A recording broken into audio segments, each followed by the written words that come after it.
Hello, my friends, and I would like to talk today about some Zoom etiquette, some Zoom tips, some Zoom techniques.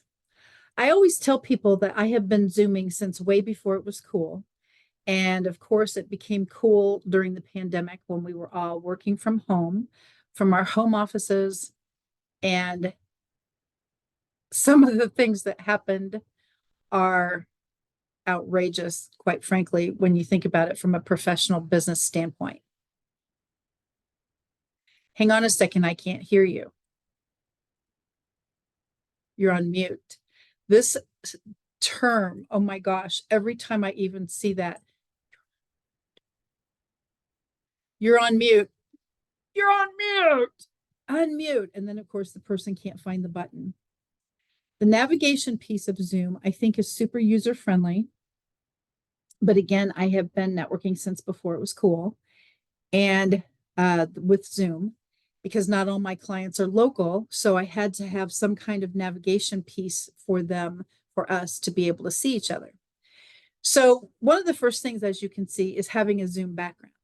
This is certainly one of my favorites because, like I say, you're on mute became how many times a day do you say that? If you're running meetings, if you're hosting meetings, if you're at meetings, whatever that looks like. So you're on mute. Some people want to be, some people choose to stay on mute, whatever that looks like. Let's start from the very beginning. And again, obviously Zoom has help. There's YouTube channels for help, but these are some of the things that I encounter when I'm networking all day long on Zoom. I love it.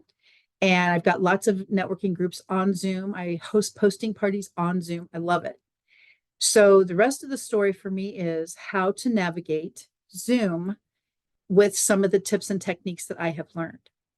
Number uno, and I mean that with all my heart, this needs to be kind of the first thing. If you're hosting a call, please, please, please, please, please, the first thing you do when you're hosting a call is make someone a co-host. Oh, no, I don't want to give up my rights. Oh my gosh, hang on a second. If all of a sudden the internet goes down, your Google Fiber or your whatever you use just goes out, energy shot, whatever that is, cyber gone. And so now your whole call is down. Will people take the time, the chance to actually log back in? If they had trouble finding your login initially, they're not going to take the time to find it again. They're done with you. Your thing shut down. They figured it was their connection, of course, but you shut the whole meeting down because you didn't have a co-host. If you do make someone a co-host, then the rest of the story is if you lose connectivity, in my experience, could be different for everybody, but in my experience, your call still stays up until you log back on, and then Zoom automatically gives you host rights again. I think it's a very cool system. So then the next thing that you're going to say is, hang on a second, my Zoom only lets me make them a host. My friends, you got to go to Zoom settings on your own Zoom account, zoom.us. Get in there, find out what is on the free account. If you're not pro or any of those other things, just go and see what's available on the free account. But as I understand, even on the free account, you can make someone a co-host. And the best news of all, it's incredibly inexpensive just to have the pro account. And they give you discounts if you pay by the year, et cetera, et cetera. So please consider making someone a co-host, but go through all of your video settings to see what's available. Okay. So the first thing, please make someone a co-host on your call. Someone you trust, of course. Don't give away the farm to just anybody. But once a regular networker comes on, or a business colleague, or a partner that you have seen before, something, okay, give someone the host rights, the co-host rights. Now, I wrote these down because there were several things that happened this past week, literally. And that's why I wanted to actually share with you different techniques. So let's go right now on every single Zoom call. On the left-hand side of the screen, at least for me, it's on the left. There's a little green circly thing. It's kind of like a shield.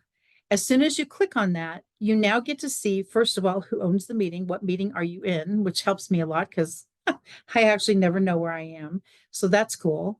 But now you get to see who is there, like what meeting are you in? Who owns the call, because in this case, it'll say who's the host. It'll give you the ID number of the call, which is awesome. But look what happens right under that. There's a hashtag, there's a link, a hyperlink that says copy link. You can now invite your friends to this meeting. They think it's going to be dynamic or they need your help or whatever the deal is. And that has happened before. You send the copy link to someone either by text or in Messenger or LinkedIn message or whatever you want to do. And you got to join this call immediately. So click on copy link and now your other colleagues can come to that meeting. Of course, there's other ways to do it. I'm 1000% aware. Down at the bottom, where it says participants, there's that little triangle mountain thing. You click on that and it says invite. As soon as you click invite, you get to see all the people that are live. It'll be a green light if they're available, a red light if they're not, and blank if they're not even on their computer. But quite frankly, in my opinion, if I have a green light on, that means I'm on, which is great. But I don't want you to ding me because I probably am on a phone call, a teleconference of some kind. But if I'm on my computer, I don't want you to quote interrupt me. But that's I find it annoying, but some people like it as far as being able to invite their friends. Somebody pops on a meeting and you're like, hi, welcome. And I wasn't here for that. And the next thing you know, they're hanging up anyway. So that's not a good fit for me, but some people like it. And it also says under there, copy the invite link. So please remember, there's a million things to do on Zoom. I just have highlighted a couple that happened this past week because I want everyone to love it as much as I do, because I definitely do. All right. So the other thing that you can do, and you also have to set this up on your Zoom account when you're not on a call, is transcripts. I love transcripts. A lot of my clients and prospects, and certainly networking partners, are from other countries. And sometimes they talk as fast as I do in their native tongue, which means there ain't no way I'm going to be able to understand them succinctly, that it doesn't work like that. And I have been told that I am hard to understand.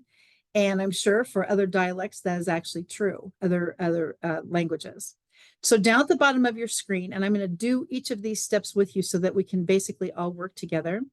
When you see where it says show captions, all right, it'll let you have captioning, closed captioning on your screen, which is the good news. It actually will give you the closed caption piece.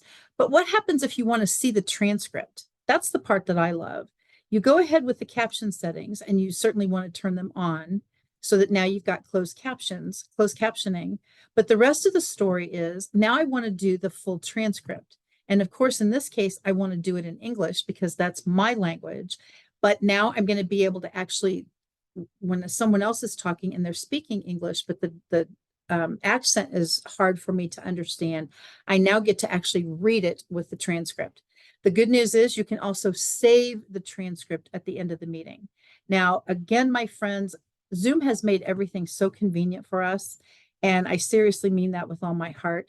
You get to save the transcript at the end of a meeting. Really?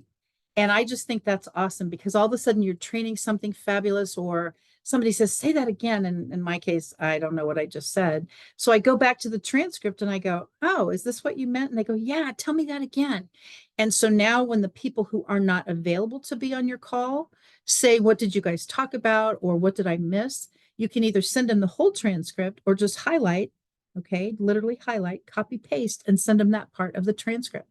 You do need to do that from your settings. Transcript is usually defaulted off on your Zoom account. Click it over and turn transcript on, and then people are able to save transcript, view transcripts, view captions, closed captions is available, and then certainly save the transcript and send to your friends. So please do remember that. Go to your settings all the time because that's usually where it is. But please remember always to a million% to click save. I hear people all the time say, it didn't stick, it didn't save. You got to push save. So please remember that. All right, so let's think about navigating a Zoom call. All right, people are hopping on the call. Put your information in the chat. We'd love to get to know you better. And so now what do they do when they click on the chat? I'm going to click with you because I want you to be able to see what I see. Whatever version of Zoom you have, the magic three dots that I love, love, love, love, love, three dots and a magic pencil. The three dots are at the bottom or the top, depending upon which version of Zoom you have. And so just click right now, click three dots. And at the top of that box, it says Save Chat. That's it. Now, the piece that turns out to be a challenge for some folks is once the meeting ends, Once the meeting ends, the save chat box, meeting save chat, pops up on your computer. Depending upon how you've got all your settings, talk to your tech guy and figure out that part. But as soon as you go to meeting save chat, what I always do is highlight it, right click, rename it.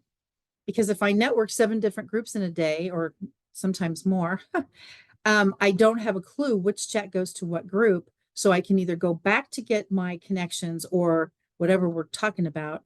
And now I have to go through whatever the name of the group is and the date. And that is super important. So I always right click, rename, and then type in whatever the group is called and certainly the date of it. If it's a group I attend all the time, I definitely want it categorized by date. So always remember to save the chat. When you do host a meeting, make sure you let your guests know the save chat feature is turned on, and let them even know some of these tips as far as how to save the chat. So 3 dots, save chat. When the meeting closes, that will be in there. Now, as I understand, the save chat only happens from when you got there. In other words, you can't get it from the beginning. So make sure that either people repost everything, or whoever the host of the meeting is, you say, I was late getting on. Could you please send me the whole chat when we're finished? And most of the time, they're super happy to do that. So please remember that part.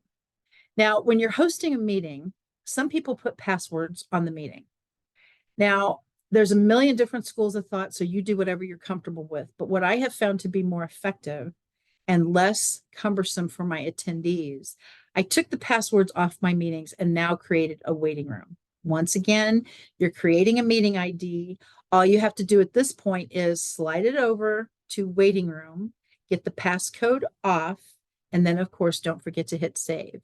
So you can do whatever ID number you want. If you've got one ID number that you use all the time, that's wonderful. But the rest of that story is make sure that you put waiting room on, passcode off, and then it's easier for your attendees to log on. There's opportunities now also in the settings feature to personalize your meeting room. So all of a sudden you can do Kathy's personal room. Personal room is you're in the waiting room. And then you can do a little message like, I'll be with you guys in 1 second, or thank you for hopping on today. We're going to start the meeting in just a few minutes.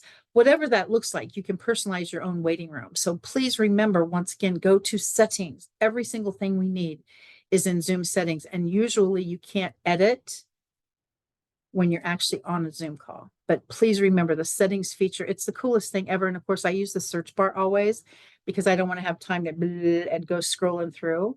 So there's a big search bar right here and a little search bar a little bit below it. I do the little one because it takes you right there. I can turn on transcript. I can make a co-host. I can anything I want, boom. And then at the very, very, very bottom, hit save. And next time you do a Zoom call, it'll be there. It's very awesome. Okay, now for the security features.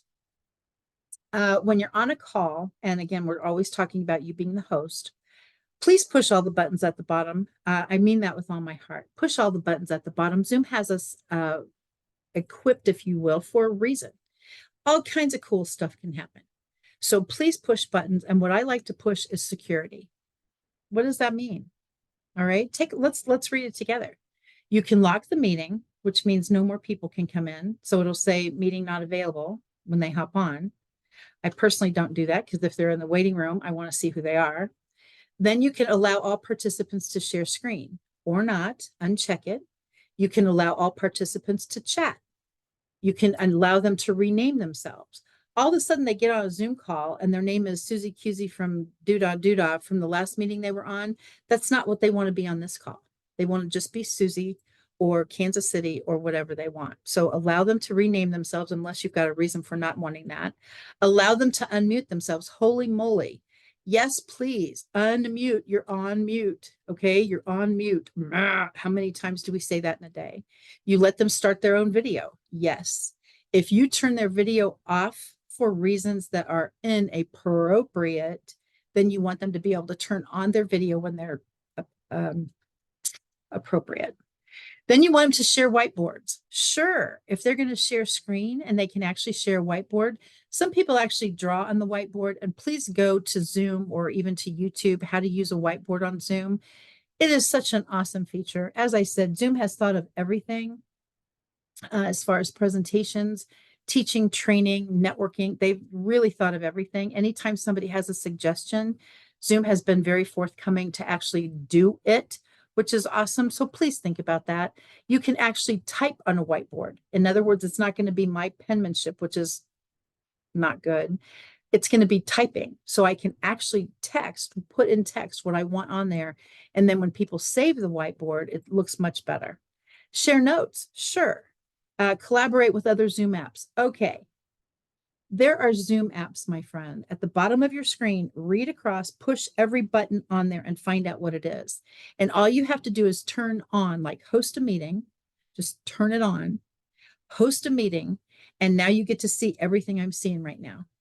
And if you haven't been on a meeting just by yourself to start pushing every single button on here, that's how you find out how to do this cool stuff. And like I say, I can't say enough about Zoom. I absolutely love it. So collaborate with Zoom apps. I use the timer app all the time in my groups. And the reason I do that is people, some people would talk forever if you let them. Other people only talk 10 or 20 seconds, even if you tell them they have 5 minutes. But I always use the timer because it shows up on your screen and it also shows up on the big screen for everyone. So do that. Can you record? Sure. You request recording permission, which means I want to record the meeting. That's up to you. If you want them to be able to record your meeting, then open that up. That totally depends. So literally push every button on here. And I mean that with all my heart. Now, one of the tabs that I think a lot of people avoid, I don't know if they just don't know any better. Down at the bottom, it says participants. As soon as you click on the magic 3 dots, I'm going to tell you every single day to push, push, push 3 dots and a magic pencil because I love them for navigation. As soon as you open up participants and click on the magic 3 dots, what does it say? Ask all to unmute. You can do that. Okay. Mute participants upon entry. You can definitely do that. I don't because I like everybody to get to know each other. Allow participants to unmute themselves. Heck yeah. Allow them to rename themselves, absolutely, and play the control someone when play the what does that say? Play the sound when someone joins or leaves. I don't like that because it goes ding dong or one of those sounds. And then again, it's very annoying slash it interrupts the meeting slash interferes with what you've got going on. If you're training or talking and you keep hearing ding dong, ding dong, ding dong, every time someone hops on or off, you control that as the host or the co-host. So if you do not have host rights or co-host rights, you're going to hear that ding dong stuff the whole time. Push the buttons. As I said, Zoom has made it super duper fabulous and easy for us. So down at the bottom, we were talking about apps a minute ago. And you download whatever app you want if you own your own account. If you're part of a larger team, the host of the team has to allow a certain app to happen. So here's the timer thing I was talking about. And I'll just let you guys see it for a second. And so it shows up on my screen, as you can see. And it also shows up on there's a little green box around it. So all the attendees can see as well. So push the button. It's wonderful. And you can actually set it for whatever time you want. So I love the timer app. The other one that I use all the time, and I really do mean it, is virtual backgrounds. I am a person who absolutely loves virtual backgrounds. So I'm going to just type in flowers just so you guys can see what happens. And Zoom gives me flowers. So as soon as you click on flowers and now you do set background, boom, I've got flowers. And so you can type in any subject you want. During the holiday season, I was typing in all kinds of things like pumpkin pie and turkey dinner and all that stuff. And it had fantastic options for that. So now I've got a Zoom background with flowers and Zoom gave it to me, virtual backgrounds. I love Zoom. And here we are. Now let's talk about the fact that I'm talking in a TV screen. How did I actually do that? Down at the bottom, when you're adding your virtual background and right next to stop video, there's that little mountain triangle thing. Please push every button on your control panel. Check every single thing in there that you want to, okay, please. And so you can blur your background, you can choose a virtual background, and then what does it say? Choose video filter. That's where I got this cool little setting that I'm now sitting in a room. I can also have a TV show going on. Think about that. I can also be laughing all the time. Super funny. I can be in a stage, like on a stage. Absolutely. I can have a number one ribbon. You betcha. What does that look like? Push all the buttons on all of these panels all the time. I've used this before when I'm doing training classes just to change it up a little. I've also done this, as we saw before. Please remember to push buttons. Okay. Once again, it just makes everyone feel a little more comfortable, a little more lighthearted, if you will. So, as I said, there's so many choices on Zoom, different color options, all kinds of things you can do. Please just not only get creative, but make your calls fun, because people want to come back to a fun meeting. They probably don't want to go back to a meeting that ain't much fun. All right. So please consider that as well. Now, there's a million things to learn on Zoom. I wanted to cover a few of the topics that, again, happened during my meetings in the course of a week. There is navigation all over the place, different things you can do, lots of apps. Some people play Kahoot on Zoom. If you don't know what that is, go to YouTube or to Zoom, how to play Kahoot with your teams, how to share screen. I've actually done a video on that before, because I have done share screen, PowerPoint video, and put myself on the screen on the PowerPoint. It's cool. And again, I've done a video on that. Now let's go one step further before we say goodbye today. I don't want to keep you here for 100 years, but let's go one step further.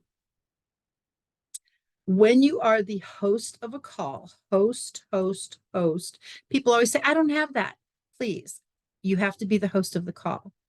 As soon as you go to the top right of your screen, and I've been doing each of these things with you so that you would actually know the navigation part, and you see view, top right of any screen, anybody would have this on their Zoom call. But if you're not the host, this part won't show.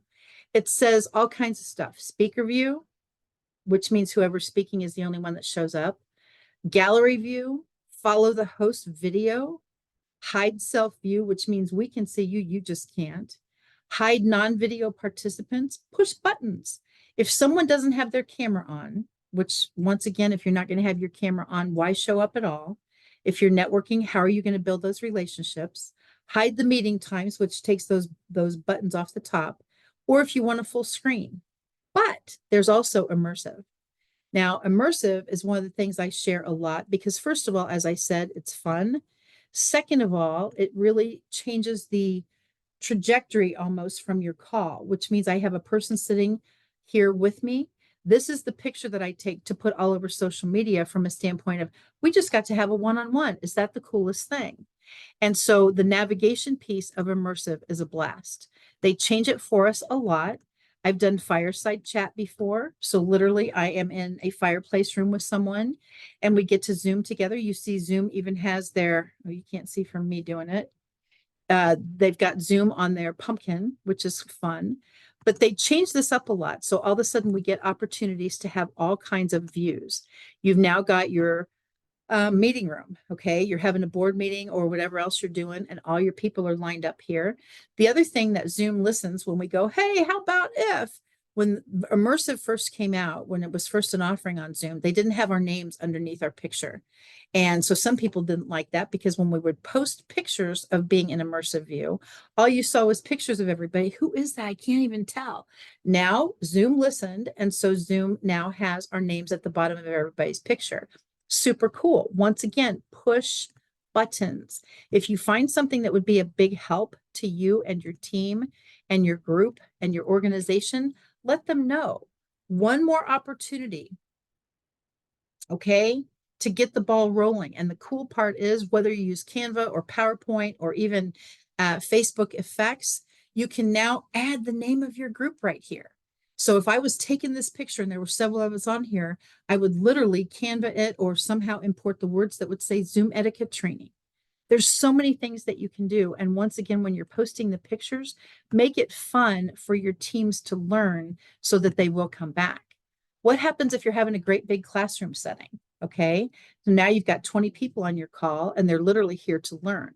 The thing I love about that is you can move everyone around. So all of a sudden you want to get your team leaders somewhere and you actually move them. You can see what happens. And so now instead of being down the bottom, sitting on the floor, I'm up with all my friends.